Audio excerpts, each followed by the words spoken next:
Ada 35 anggota DPRD Situbondo dilaporkan dugaan tindak pidana pilkada lantaran tidak cuti di luar tanggungan negara. Menjelang pilkada, pemilihan kepala daerah dan wakil daerah Kabupaten Situbondo yang akan dilaksanakan pada hari Rabu, 23 November 2024 mendatang. Tentunya ini menjadi ajang kontestasi bagi semua calon dan tim sukses untuk mensosialisasikan pasangan calon yang diusungnya. Bang, kedatangannya Bang ke Bawaslu apa? Saya melaporkan dugaan pidana pilkada yang dilakukan oleh banyak sekali pejabat daerah yang tercantum di tim pemenangan Rio Ulfi, salah satu paslon peserta pilkada dengan nomor urut 1.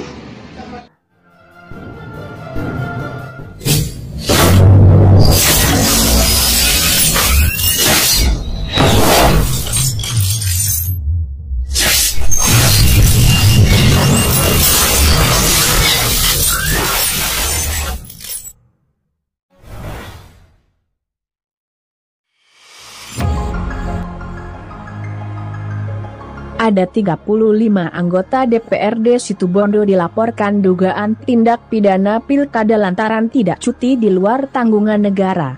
Menjelang pilkada, pemilihan kepala daerah dan wakil daerah Kabupaten Situbondo yang akan dilaksanakan pada hari Rabu, 23 November 2024 mendatang.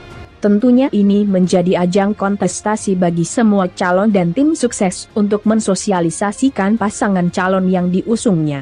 Namun, masih menyisakan pekerjaan rumah bagi pengawas pemilu yakni Bawaslu yang tergabung dalam Gakumdu Situbondo atas laporan aktivis Kondang 1 ini, Amirul Mustafa terkait dugaan tindak pidana pilkada yang dilakukan oleh 35 anggota DPRD Situbondo, lantaran tidak cuti di luar tanggungan negara. Kamis, 3 Oktober 2024. Mari kita simak selengkapnya di Arjuna News yang mengabarkan lebih dari sekedar berita.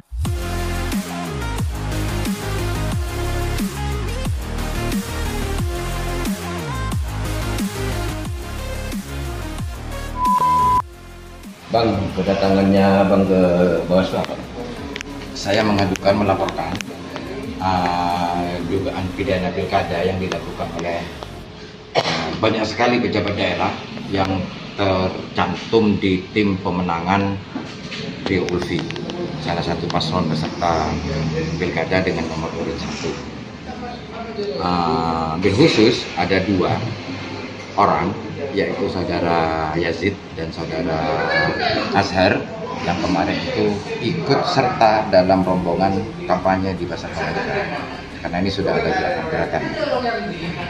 Nah, ini menyalahi tata aturan perundangan karena anggota DPRD menurut pasal 147 itu adalah Undang-Undang Pemerintahan Daerah, itu adalah pejabat daerah, dan itu dilarang melakukan kampanye kecuali dengan izin cuti. Kemarin saya sudah lakukan klarifikasi kepada Ketua KPUD, tidak ada satupun anggota DPRD ini yang menyertakan izin cuti kepada KPU ataupun kepada Bawaslu. Ada berapa anggota DPR? Yang 2 itu yang sudah melakukan langkah-langkah gerakan pemenangan, tetapi secara akumulatif ada 35 anggota DPRD yang saya laporkan, yang kita duga, yang semuanya itu tercantum dalam tim pemenangan paslon 01.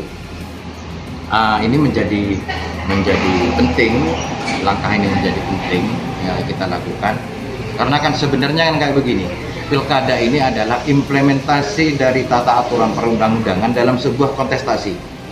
Jangan sampai kontestasi pilkada kali ini liar tanpa ada aturan atau ada aturan yang tidak diindahkan oleh para peserta ataupun para tim kampanye para peserta. Nggak boleh itu terjadi. Gitu. Apa yang menjadi berbahaya ketika gabung anggota DPR yang abang sebutkan tadi ikut dalam di tim kampanye? Seperti yang ramai saat ini, kondisi saat ini yang menjadi perbincangan publik itu adalah tidak disahkannya PABBD tahun anggaran 2024. Benang merahnya kan jadi jelas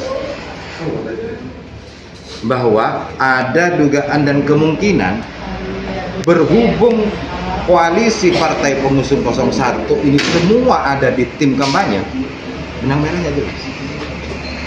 Dan ini tentu merugikan, dalam kutip ya, merugikan. Karena lawan politik peserta kontestasi yang satunya ini adalah petahana, ya kan, menjadi tidak salah asumsi masyarakat bahwa ini adalah unsur kesengajaan. Kewenangan yang ada pada mereka, para pejabat daerah ini dipergunakan untuk sesuatu yang menguntungkan atau merugikan paslon tertentu. Dari laporan ini apa yang diharapkan? Sesuai dengan tata aturan. Tindak pidana pilkada itu kan sudah diatur dalam PKPU ataupun dalam undang-undang. Sanksinya itu kan ada di Undang-Undang Nomor 10 itu. Itu aja menurut saya. Tadi apa saja yang diserahkan? Bukti-bukti dari pemberitaan media massa, foto-foto dan video, termasuk SK tim paslon 01. Ini kan ada dugaan bahwasanya keterlibatan anggota DPR itu tidak hanya di paslon 01 ya, tapi juga ada di paslon petahana. Di paslon 02 terus terang saya nggak tahu. Walaupun saya punya, mungkin pada waktu itu kacamata saya kesingsal sehingga saya agak buram melihatnya itu. Siapa saja yang ada di 02. Memang kemungkinannya juga ada. Tetapi saya secara pribadi hanya melaporkan itu yang paslon 01. Biar mereka itu yang mengurus, kalau memang itu benar di paslon 2 itu memang ada.